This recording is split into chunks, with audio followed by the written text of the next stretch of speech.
दूसरी बार मास्क ना लगाने पर 10,000 रुपए जुर्माना रखा गया है। पूरा दिन सड़कों पर वसूली चल रही है। ठीक है, आपने अपनी तरफ से वसूली कार्यक्रम शुरू कर दिया है, लेकिन अस्पताल में बेड ना मिलने पर सरकार पर कितना जुर्माना होना चाहिए?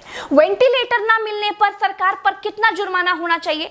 कोरोना टेस्ट ना होने पर सरकार पर कितना जुर्माना होना चाहिए? शमशान में मुर्दा जलाने के लिए लकड़ियां ना होने पर सरकार पर कितना जुर्माना होना चाहिए? शमशानों में दिन दिन भर मुर्दा जलाने की वेटिंग के लिए सरकार पर कितना जुर्माना होना चाहिए?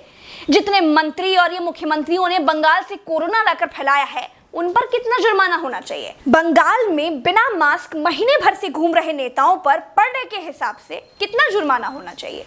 क्या सरकारों की कोई जवाबदेही बची है देश में? क्या सरकारों से सवाल पूछने वाला बचा है कोई देश में? क्या कोई पूछ सकता है कि 1 साल से देश कोरोना महामारी झेल रहा है, आपने पूरे देश में कितने नए हॉस्पिटल बनाए हैं? अगर नहीं बनाए तो क्यों नहीं बनाए हैं? क्या कोरोना आपदा में घिरे देश को 1,000 करोड़ के नए संसद भवन की जरूरत थी? क्या देश को 300 करोड़ के नए बीजेपी दफ्तर की जरूरत थी? क्या देश को तत्काल 1100 करोड़ के राम मंदिर की आवश्यकता थी?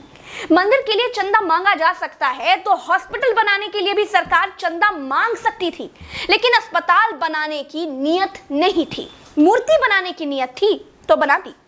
सरकारों ने अस्पताल नहीं बनवाए। क्या इस देश की पब्लिक सरकारों पर कोई जुर्माना लगाएगी? क्या कोरोना आपदा में देश को कुंभ सजाने की आवश्यकता थी? क्या देश को कोरोना महामारी के बीच बंगाल चुनाव में रैलियों की आवश्यकता थी? नहीं थी। देश को अस्पतालों की, डॉक्टरों की, कोरोना की दवाइयों की जरूरत थी। कुछ दवाइयां बनाई भी तो वाहवाही के चक्कर में विदेश भेज दी। आधे अधूरे टीकाकरण में देश अभी अटका हुआ है।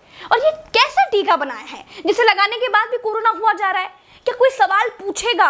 चीन ने कोरोना को फैलाया और पूरी तरह से कंट्रोल कर लिया। अपनी जीडीपी में रिकॉर्ड बढ़ोतरी कर ली। चीन से सब कुछ तो ले ही लिया है, सीख भी ले लो। देश में सब आत्ममुग्धता के शिकार हैं। सबको अपनी अपनी तारीफ चाहिए। कुछ ने तारीफ के लिए तो फौज पाल रखी है, और जिनका मन फौज से भी नहीं भरता है, उन्होंने तारीफ के लिए सूचना और जनसंपर्क विभाग बना दिए हैं। गाते रहिएगा ना, जनता का बैंड तो ऑटोमेटिक बज ही रहा है।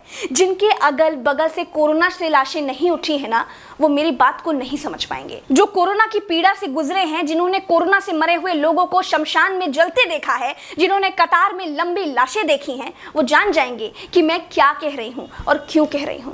चलते हैं। राम राम, जय हिंद, दुआ सलाम।